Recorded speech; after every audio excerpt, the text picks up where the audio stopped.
Action News, Delaware Valley's leading news program, with Cecily Tynan, Phil Andrews, and Rob Jennings. Saturday night, Rob is off. I'm Flora Pastorero. In the news, one company is now running 3 stores in a local mall complex, and a group of new crime fighters travel to the front lines. But the big story on Action News tonight is more frustration than facts. What went wrong on TWA Flight 800 remains a mystery because investigators still cannot reach the wreckage. Investigators continue to treat the ocean like a crime scene. They had hoped to send divers to comb the seafloor today, but rough waters prevented that search once again. Navy investigators were sent out in search of pings, the signal released from the 2 flight recorders. It's needed to locate them. Despite earlier reports that they had heard something, tonight investigators said they've heard nothing. However, Navy sonar has located a long stretch of what appears to be wreckage under the water. They can't be sure, though, without actually seeing it. If Mother Nature cooperates tomorrow, investigators will try to get a look at what the sonar has found. So far, searchers have recovered less than 1% of the plane, and for that reason, investigators remain reluctant to call this air disaster a crime or a bombing. I mean, we may say that someday, but we're not saying that yet because we do not have the evidence to make that determination. Investigators admit they have found clues, but nothing conclusive. They also say that tip calls and emails to their internet address have been very, very helpful. Meantime, some relatives of the 230 victims were flown over the crash site today. Officials are planning a larger memorial visit for the families near the crash site sometime next week. One of the victims of TWA Flight 800 was a young man from Northeast Philadelphia. 21-year-old Danny Callis was a flight attendant with TWA and was working when the plane exploded.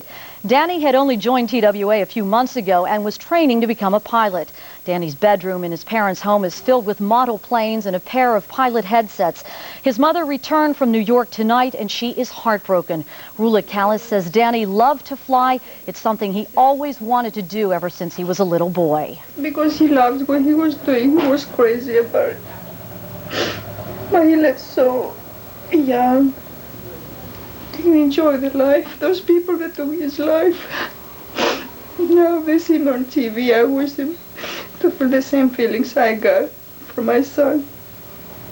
If they want to do something, they can do in the government building or something else. Innocent people or civilians, you know, they have no right to die. They have no right to take my son's life. He was my flower. Somebody cut my flower. This is not right.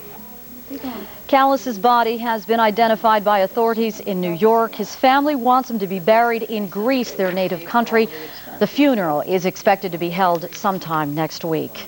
TWA employees plan to hold a memorial service tomorrow for their 54 co-workers killed in the crash. At a news conference today, the employee owners of TWA defended their handling of the crash. New York Mayor Rudolph Giuliani has been sharply critical of TWA. He claims that the airline took more than 18 hours to notify family members of their loss. TWA workers today insisted that they did their job properly and professionally. I would like to make a personal statement to Mayor Giuliani. Now is not the time to make this tragedy a personal agenda or a political career. It is not the time. The mayor toned down his remarks today, saying TWA has done a good job since Thursday afternoon. Still, he is calling for a review of how airlines handle family notification. Action News reporter Kristen Z is continuing her live reports from Long Island. She'll be along a little bit later on in this newscast. In other news in West Philadelphia, Action News reporter Kristen Z joins us live on the Action Cam now with the very latest. Kristen? Well, Flora, throughout the day, there were reports that sophisticated Navy sonar equipment picked up pinging noises emitted by the black boxes underwater. Tonight, officials say they can't confirm that. And what's worse, their recovery effort has hit a snag. The sonar equipment is out of commission for now. At a news conference tonight, the vice chairman of the National Transportation Safety Board said that police boats found a trail of wreckage today near the crash site. They have found a trail of material on the bottom. And that trail culminates in a large piece of something under there. It turned out that this is 15, perhaps even more feet above the bottom of the sound there. It was sufficiently large that the sonar, which was being trailed behind the boat, got caught up in whatever it is down there, and it was damaged. So it's at this time being repaired. The sonar and two other pieces of high-tech Navy equipment are on board the ship, the Pirouette. One is a side-scan sonar which can map out the ocean floor. Another is an underwater video camera. Both are on standby and may be used tomorrow, weather permitting. Navy divers are also ready for action, but a Navy spokesperson told me they have to be careful not to interfere with the sonar. We have not had divers in the water. Why is that? Our focus right now is locating and retrieving the black box, and we're using the equipment out on the Pirouette to do that. The Coast Guard combed the ocean surface again today. Since debris had spread, they expanded the search area, but they didn't recover any more bodies, nor did they salvage significant portions of the plane. Some debris washed ashore, like this 3-feet-long piece of metal we spotted. FBI agents wearing protective suits removed them so the pieces can be analyzed for chemical residues. Do the other pieces tend to look like that? What do you suppose that is? I really couldn't tell you. Well, the most urgent thing now is to get the sonar equipment fixed. And then, of course, they'll want to get that large piece of presumed wreckage. Come daylight, they'll lower the underwater video camera. And if the image looks promising, they'll send the divers in to try to get whatever it is down there. Now, the weather will obviously be an important factor here. And having been here the past few days, I can tell you it's been windy. The water has been real choppy. But hopefully, tomorrow will be a better day. Reporting live in the Action Cam, I'm Kristen Z in East Moriches on Long Island. All right, thank you very much, Kristen. Author, poet. Action News, Delaware Valley's leading news program, with Cecily Tynan, Phil Andrews, and Rob Jennings. Sunday night, Rob's off. I'm Rick Williams. In the news, the sirens go off at the Limerick nuclear plant, and 3 teenagers are caught in a school chemistry lab with a terrorist handbook. But the big story on Action News tonight is the crash of TWA Flight 800. It has been another exhausting day for families in search of closure and investigators in search of answers. Coast Guard and Navy investigators continue to search the ocean waters for clues today. Most of the debris that had been on the surface has been recovered, but it accounts for less than 1% of the plane. The important clues remain hidden 100 feet underwater, and that includes the so-called black boxes, the flight data recorders, which investigators still have not been able to locate. Sonar has spotted what appears to be large pieces of plane, and even though conditions improved today, Navy divers still did not inspect the area. They want to use video cameras first. You have to use that video camera to identify what you've located, and only then is it appropriate to put divers down. We can get, they can get divers out there in a matter of very little time once they've pinpointed what's there. I would not want to waste the energy of a diver having them sitting out there until it was time to put them in the water. It is not known when the video cameras will be used. A terrorist bombing is still high on the list of suspected causes of Wednesday's explosion of Flight 800. Still, investigators remain unwilling to label the crash a crime. They simply do not have the evidence. Those who lost loved ones shared their grief at church and memorial services across the country today. Some families gathered at New York's Kennedy Airport this afternoon. A private prayer service was held inside one of the hangars. Political leaders and some TWA officials also attended the services. Many families are facing the grim possibility that their loved ones may never be found. Only about half of the 230 victims have been recovered. Still, officials are hoping to give families some sense of closure. Relatives will attend a memorial service on the beach near the crash site tomorrow at noon. Some of the victims' families attended services in East Moriches on Long Island today. The crash site is just off the coast of East Moriches. The priests offered prayers for the victims, their families, and their communities. Certainly the tragedy is something that brings us back to reality. Reality that life is so tenuous. And the Almighty God who made us might call us at any time. Hundreds of residents from East Moriches gathered for a memorial service this afternoon.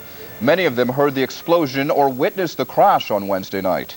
Today's service gave them an opportunity to grieve and to come to terms with the disaster.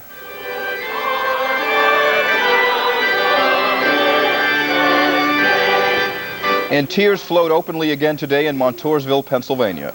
16 French Club students and their 5 adult chaperones were remembered at church services today. One clergyman told his congregation that whatever happened to Flight 800, it was not the will of God. Not knowing what did happen remains a heavy burden on this community. In our community.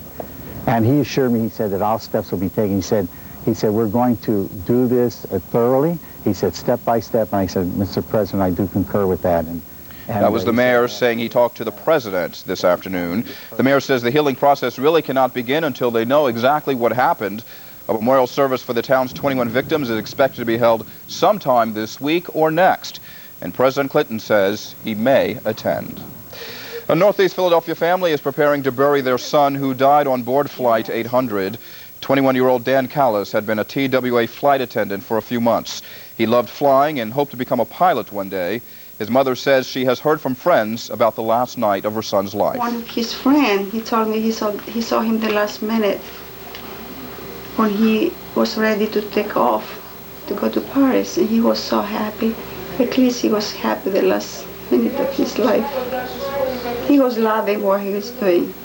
He was very happy. Dan's body has already been positively identified by the medical examiner. The Callis family will travel to their native Greece to bury him. And that is our coverage of the aftermath of Flight 800 to the moment.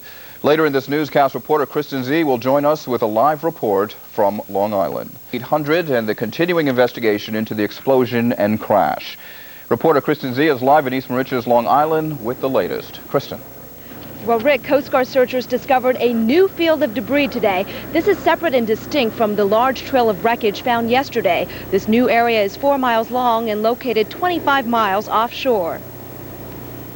Coast Guard vessels picked up mostly insulation and clothing in this new debris field. Not much metal. Investigators say the key is still to find the black boxes.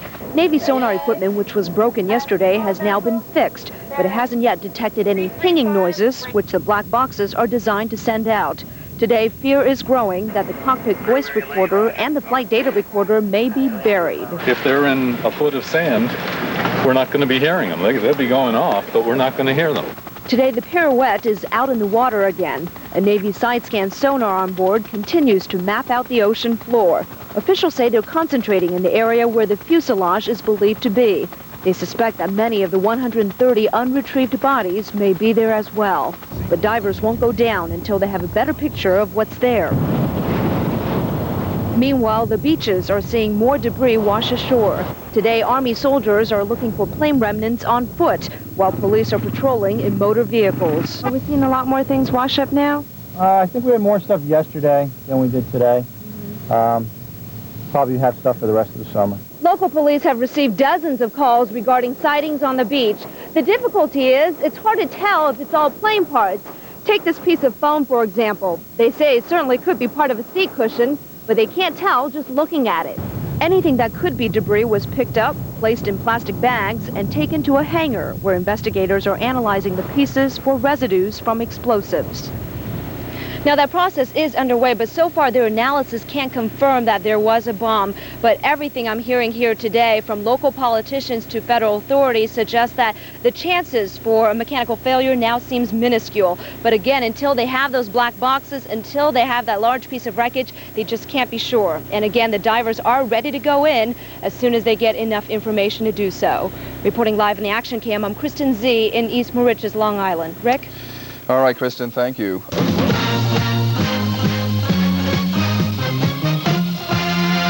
Action News, Delaware Valley's leading news program, with Scott Palmer, Dave Roberts, Lisa Thomas-Laurie, and Mark Howard. Good evening in the news. A just-released report indicates widespread violations of the handicap access law in New Jersey. And the once powerful chairman of the House Ways and Means Committee is now donning prison garb in Minnesota. But the big story on Action News tonight is a major find in the search for the wreckage of TWA Flight 800 off Long Island. Searchers combing the ocean floor this afternoon found the area where much of the wreckage is concentrated. And for the first time, divers have recovered more bodies, at least 4 of them. First word of the discovery came from New York Governor George Pataki during an emotional seaside memorial service attended by relatives of the crash victims. God works in very strange ways. While we were here, a major part of the fuselage has been found, additional bodies have been located, and we're hopeful that your agony and struggle will come to a quicker end. At a late afternoon news conference, officials confirmed that the wreckage field has been found. Finding a large chunk of wreckage could provide clues about what caused the TWA jet to explode over the Atlantic Ocean last Wednesday night.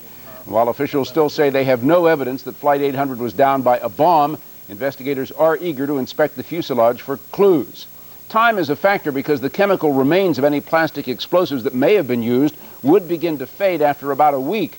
The weather has been hampering efforts to search the ocean floor for the plane's 2 black boxes, which could also provide more critical information.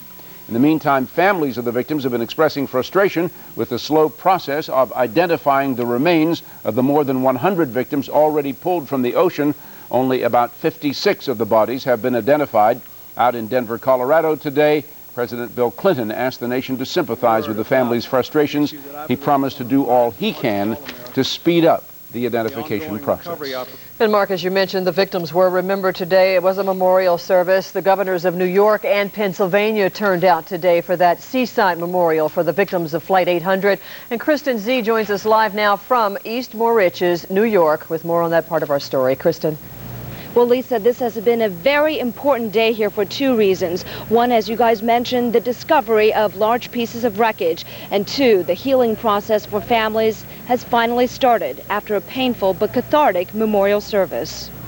Did you ever know that you're my hero? The haunting and poignant voices of the Harlem Boys Choir reflected the mood at Smith Point Park. Here, family members of the 230 victims grieved together on an island closest to the crash site. I fear no evil, for you are with me. They found strength in the prayers of a rabbi and a priest, and in the words of New York Governor George Pataki. It's difficult on this sad day to make sense of a tragedy that created so many victims, so many tears, and so few answers.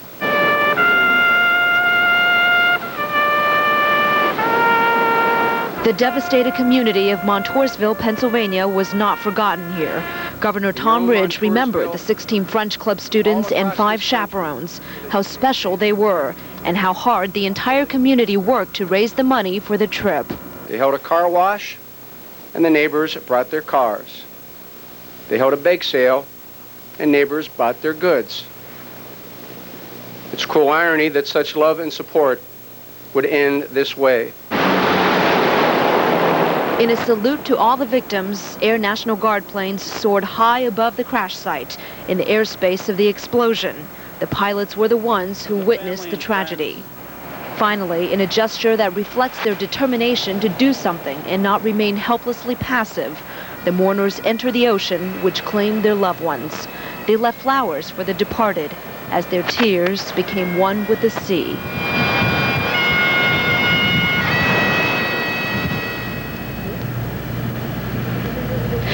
That may have been a very cathartic experience for family members, but they're still very much frustrated. Their pain still very much alive. Like investigators, they want to know how this tragedy happened, and most importantly, why. Reporting live in the Action Cam, I'm Kristen Z in East Moriches, Long Island. Thank you, Kristen. Well, one of the local victims of Flight 800 was remembered closer to home today. 57-year-old Gideon Miller, a TWA pilot, was a passenger on Flight 800. He was on his way to Paris to pick up another 747 to fly back to the States. Miller was just 2.5 years away from retirement. Coming up at 6 tonight, Flora Pastorero will report on a special memorial service for Miller by his Amish and Mennonite friends in Lancaster County. And that is our coverage of the crash of TWA Flight 800 for now. Coming up at 5:30 and 6 tonight, we will hear from local Coast Guard rescuers just back from the crash site. We'll have more on a local victim laid to rest. Also, a live update on the crash investigation. All of that coming up at 5:30 and 6 this evening.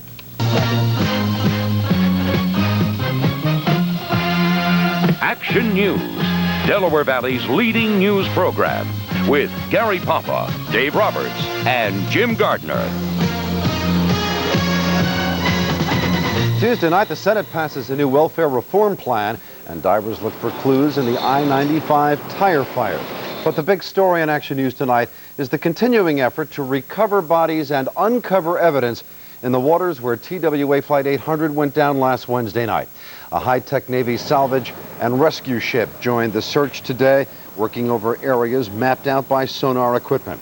3 more bodies were recovered today, and the ship's equipment also located a piece of the wreckage described as 45 feet high.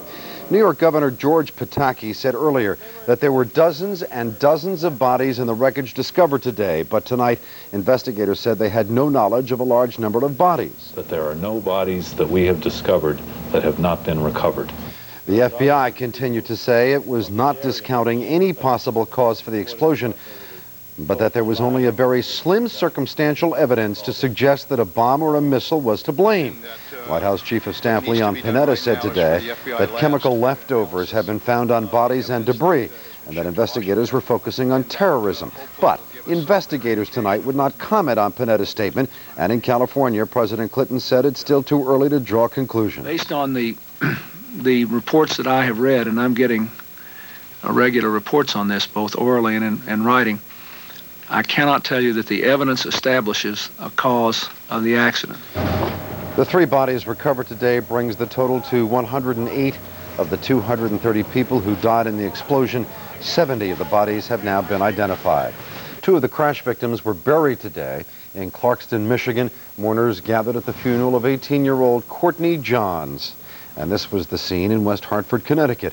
Funeral services were held for Ramona Jones. She was a grandmother and a hospital nurse. The first of many funerals will be held tomorrow in Montoursville, Pennsylvania. This is the community trying to cope with the deaths of 16 students and 5 staff members at the high school. The school has become something of a shrine for the victims. There are flowers everywhere and cards and letters from people all over the country and, for that matter, all over the world. The explosion of TWA Flight 800 has already begun to impact on security procedures on competing airlines. United Airlines today instituted strict new security measures, and the move was made voluntarily. From now on, United will not accept small packages without first opening them and inspecting the inside, the contents. And passengers must present 2 forms of identification before the airline will accept small parcels. In other news tonight, we have heard a great deal about the child molesting.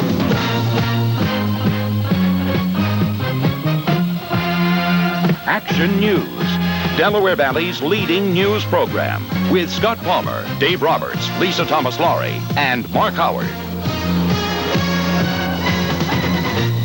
More manpower and machinery have joined in the search off Long Island, and the angry relatives of the 230 crash victims are demanding answers. We'll have more on them in a moment, but first the investigation.